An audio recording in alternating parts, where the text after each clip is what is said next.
Existe uma obra que, para muitos estudiosos e amantes das Escrituras, não é apenas uma Bíblia de estudo, mas uma verdadeira viagem no tempo. Hoje eu quero te apresentar uma das obras mais impressionantes já publicadas no Brasil, a Bíblia de Estudo Arqueológica NVI, publicada pela editora Vida. Ela é uma Bíblia que não apenas vai nos convidar a ler o texto sagrado, mas a pisar no solo onde a história bíblica ela foi se desenvolvendo. Essa relíquia traz algumas informações que eu quero transmitir para você. A publicação dela foi no ano de 2013, a editora Vida, a nova versão internacional, a NVI, páginas 2.226 ou 2.248, varia conforme a edição, fotografias coloridas, cerca de 500 artigos temáticos, 8.000 notas de rodapé, impressão totalmente colorida. E qual a proposta dessa Bíblia? O que você vai encontrar? Ela vai te convidar a entrar na história. A proposta dessa Bíblia é ousada e ao mesmo tempo profundamente necessária. Ela não quer apenas explicar o texto, ela quer reconstruir o mundo bíblico diante dos nossos olhos. Essa obra cria uma ponte entre dimensões fundamentais: o texto bíblico, o contexto histórico e as descobertas arqueológicas. Ou seja, ela responde perguntas como: onde isso aconteceu? Existe evidência histórica desse fato? Como viviam aquelas pessoas? E isso vai mudar completamente a forma de ler essa Bíblia. E aqui entra um ponto essencial. Essa Bíblia não foi feita apenas para curiosidade intelectual. Ela carrega um valor teológico profundo, porque ao conectar o texto bíblico com a arqueologia, ela reforça uma verdade poderosa.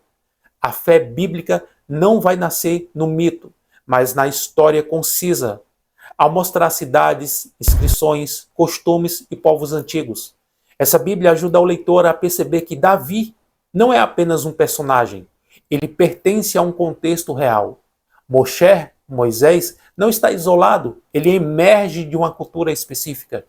Yeshua não surge no vazio, ele entra em um cenário histórico e concreto que fortalece a nossa confiança nas Escrituras ao evidenciar que a Bíblia está inserida em um mundo verificável, estudável e documentado.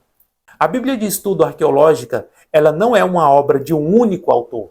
Ela é fruto de um esforço coletivo de estudiosos, uma curadoria de conteúdos produzidos por especialistas em arqueologia bíblica, história do Antigo Oriente, cultura judaica e greco-romana. Sua chegada ao Brasil por volta de 2013 ou 2014 marcou uma revolução no mercado editorial cristão. Era algo que simplesmente não existia com esse nível de profundidade visual e acadêmica. Que eu tenho ciência, foi a primeira Bíblia de estudo com páginas e imagens coloridas em uma qualidade impressionante. Se você sabe de outra, coloca aqui. Por que ela saiu de linha? E aqui entra uma das perguntas mais intrigantes. Se essa Bíblia ela é tão rica, por que ela saiu de linha? Não existe uma única resposta oficial e clara, mas há fatores importantes: alto custo de produção, impressão totalmente colorida, papel especial, mais de 2.200 páginas e, para mim, um dos fatores mais tristes, o mercado limitado. Um país onde a leitura não é prioridade e que, primariamente, nessa geração, que as escrituras vão disputar a atenção das pessoas com a superficialidade das redes sociais. Essa é uma Bíblia voltada para estudo profundo. Por essa razão, não é o público mais amplo que consome esse tipo de obra. Logística e a reposição complexa, produção internacional, inclusive impressão fora do Brasil. Existem mudanças editoriais ao longo do tempo, resultando que ela foi ficando escassa até desaparecer das prateleiras completamente. Uma relíquia para colecionadores. E é aqui que a história muda totalmente. O que antes era apenas uma Bíblia de estudo, vai se tornando uma peça rara. Hoje encontrar um exemplar como esse é muito difícil. E quando aparece, geralmente está esgotado ou sendo vendido por valores muito acima do original. Ela passou a ser vista como item de colecionador, relíquia editorial, obra de preferência para estudiosos, uma Bíblia que não apenas informa, mas que carrega um valor histórico em si mesma muito profundo. E ela é tão impactante porque ela faz algo que poucas Bíblias conseguem fazer. Ou seja, ela tira a Bíblia do campo da abstração e a coloca no chão da história. Você não apenas lê sobre Jerusalém, você vê Jerusalém. Você não apenas lê sobre o deserto, você entende o contexto do deserto. E ela transforma a leitura em uma experiência viva e real. Essa obra marcou uma geração. A Bíblia de Estudo Arqueológica, NVI, não foi apenas mais uma publicação. Ela foi um marco, uma tentativa ousada de unir fé, história, ciência e experiência visual. E talvez é que por isso mesmo ela tenha se tornado tão especial para muitos, porque algumas obras não são feitas para durar nas prateleiras, mas para marcar profundamente aqueles que tiveram a oportunidade de tê-las em mãos. Se você tiver acesso a uma Bíblia como essa, valorize, porque você não tem apenas um livro, você tem uma janela aberta para o mundo bíblico. E essa aqui é exatamente um convite a isso. Eu adquiri essa minha aqui no ano de 2014, final de 2013, exatamente isso, ali por volta de novembro de 2013. E então passei a consumir bastante o seu conteúdo. Olha como ela é linda. Como vocês já viram aí nos vídeos, vou mostrar aqui para vocês. Gênesis, ela vai trazer artigos como estes, artigos narrativos da criação. Ela vem toda dessa forma como se fosse pergaminhos para ilustrar bem a sua proposta de uma Bíblia que traz um contexto mais, que traz uma proposta mais arqueológica, antiga. E aqui é muito importante que essa informação você só vai encontrar em profundos livros de teologia. Eu vou ler um pouco aqui para você entender o porquê Moisés ele escreve a narrativa do Gênesis. Quando você tem um material como este, você vai entender que a narrativa do Gênesis não é apenas para descrever o princípio da criação. Mas aí vai surgir perguntas. Por que Moisés de fato escreveu o Gênesis? E aí vai trazer respostas. Porque havia literaturas como literaturas mesopotâmicas que circulavam naquele período. E Moisés está confrontando uma ideia mitológica de que a criação surgiu pela existência e batalha de vários deuses entre si. Olha só o que diz aqui nessa Bíblia. Em Gênesis 1, o contrastes com as narrativas bíblicas da criação, as antigas histórias orientais da Mesopotâmia, do Egito e da Sírio-Palestina, fazem mais que apenas tentar explicar como o mundo físico veio à existência. Os mitos da criação, em geral, falavam da elevação de um deus, de algum altar, supremacia sobre todos os outros deuses, de modo a validar o prestígio daquela deidade, daquele altar ou da cidade na qual o altar estava localizado. Os mitos egípcios, por exemplo, eles tendiam a afirmar que uma colina primordial ou uma ilha da criação emergia de um oceano primevo e que um Deus criara todas as coisas. E a partir daquele local, os altares egípcios, portanto, reivindicavam ser os locais daquela colina primordial e afirmavam que o Deus daquele altar era o grande Deus criador. Em Mênfis, o Deus era Ptah. Em Hermópolis, era Tote. Em Heliópolis, era Atum. Dizia-se que, nesse local, uma pedra sagrada marcava o ponto em que o Atum, na forma de pássaro, Benu, pousou e iniciou um processo criativo. Os temas mais comuns nos mitos da criação incluem a geração espontânea dos deuses, a reprodução sexual entre eles e a definição da natureza. Os mitos da criação costumam destacar elementos geográficos e características únicas do altar, associado com o mito. O mito egípcio, por exemplo, pode ter atenção especial à orientação à criação do Nilo. Às vezes, o mito da criação relata batalhas entre os deuses, os monstros primeiros, no caos aquático, por mais dos quais uma ou mais deidade alcançam a supremacia.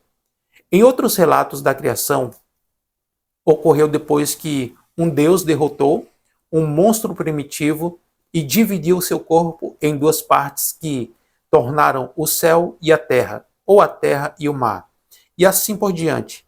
O mito babilônico da criação do Emuná-Elish mostra o deus Marduk derrotando Tiamat, a deusa mãe e monstro do mar. Nessa terrível batalha, Marduk mata Tiamat, lhe corta o corpo ao meio, como um peixe colocado para secar, e usa as duas partes para formar o domo celestial. Essa vitória pretende estabelecer a supremacia de Marduk sobre outros deuses. É apenas uma parte dessa história que existia no Antigo Oriente Próximo, ali na Mesopotâmia. Então, queridos irmãos, essa Bíblia ela realmente é uma relíquia espetacular, com imagens belíssimas, todas coloridas em alta qualidade, como vocês podem analisar. Se você tem essa Bíblia, você tem uma relíquia em suas mãos. Antigas narrativas do dilúvio, certamente você já ouviu que o dilúvio é um plágio de escrituras que já circulavam, exatamente como nós vimos ali na Mesopotâmia. E aqui vai trazer estudos sobre essas narrativas. Olha para isso aqui. Que preciosidade. Aqui diz o seguinte, apenas uma parte para vocês. Um texto acádio de cerca de 1600 anos antes de Cristo reconta basicamente a mesma história da epopeia de Gilgamesh, exceto pelo fato de que o herói correspondente a Noé recebe o nome de Atlas Assis, uma versão suméria ainda mais antiga. A Gênesis de Eridu contém as histórias da criação e do surgimento das primeiras cidades, além dos relatos de um grande dilúvio. Aqui o herói é Ziusurda. E você, como podem ver, histórias sumérias do dilúvio, contidas exatamente aqui. Ó. Destruição de Sodoma e Gomorra. É muita coisa que eu teria aqui para mostrar para vocês, irmãos. Muita coisa mesmo. Deixa eu abrir aqui em Salmos para a gente ver alguma coisa sobre o livro dos Salmos. Uma introdução muito profunda, baseada em fatos arqueológicos, históricos, culturais. Algo que é extraordinário. Informações sobre alguns salmos. Aqui vamos ter instrumentos musicais antigos. Uma verdadeira relíquia para quem possui. É uma das principais bíblias de estudo que eu utilizo para adquirir o conhecimento sobre as Escrituras, pelo seu contexto histórico e cultural, que eu valorizo muito essa parte. E para mostrar para você, se você tem essa Bíblia, que muitos infelizmente não conseguiram adquirir, porque saiu de linha rapidamente. Mas se você gosta desse tipo de conteúdo, já se inscreve aqui no canal. Como vocês podem ver, eu não apresento apenas o material, eu trago toda uma exposição do material como esse. Porque vale a pena você adquirir, o quanto uma Bíblia como essa vale a pena para os amantes das Escrituras Sagradas. Então, te convido a se inscrever no nosso canal se não for inscrito. Aqui em Lucas, doenças e medicamentos no mundo antigo, Lucas como médico, aqui vai trazer algumas informações assim, sobre objetos que eram utilizados na medicina naquela época. Para finalizar, vamos dar uma olhada aqui no livro de Apocalipse, o último livro da Bíblia. Rolos, selos e códices. Olha aqui. Minhas Bíblias são todas marcadas assim, irmãos. Isso é prova de quem estuda de verdade. Não apenas tem para enfeitar uma coleção, mas quem busca estudar e, o mais importante, colocar os seus ensinamentos em prática. Ramos de palmeiras em Israel, trombetas no mundo antigo.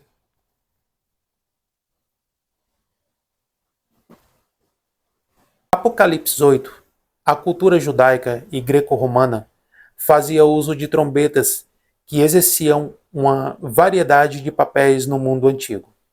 Além da função musical, as trombetas podiam ser usadas para sinalizar reuniões públicas, desde apresentações teatrais, coroações e até cultos. O Antigo Testamento, mais que a cultura greco-romana, proporciona um bom contexto para o uso da trombeta do NT. Antes do nascimento de Jesus, Israel usava dois tipos básicos de trombeta: instrumentos longos, de metal, e o chifre de carneiro, que era chamado de shofar. O NT usa a mesma palavra para traduzir os dois tipos. Alguns usos comuns da trombeta no AT eram tocadas na preparação de tropas para as batalhas, números 10 e 9, Josué 3 e 27. Paulo emprega essa figura em 1 Coríntios 14, verso 8. Os sacerdotes trocaram trombetas quando ocorreu a destruição de Jericó. Importante é a associação no AT das trombetas com a teofania, manifestação de Deus. Por exemplo, quando Moisés e o povo de Israel se encontram com Deus no Sinai, foi ouvido um toque de trombeta. Um ritual de toques de trombetas no primeiro dia do 7º mês do calendário judaico inaugura um mês sagrado que incluía o dia da expiação e a festa das cabanas, números 29, 1 ao 6. A trombeta no NT está associada em Mateus 24, 31, 1 Coríntios 15, 52, 1 Tessalonicenses 4, 16, com a aparição de Deus ao mundo no final da história. De modo semelhante, as 7 trombetas do Apocalipse 8 a 11 servem para advertir o povo da terra anunciada a vinda do reino de Deus. Os paralelos com as 7 trombetas da queda de Jericó são impressionantes à luz do colapso da grande cidade de Apocalipse. Então, meus irmãos, são informações arqueológicas preciosíssimas. Você vai ter no final guia de estudos. Cara, isso aqui, esse glossário é imenso. Um glossário imenso mesmo. E vários mapas. Então é isso, meu irmão.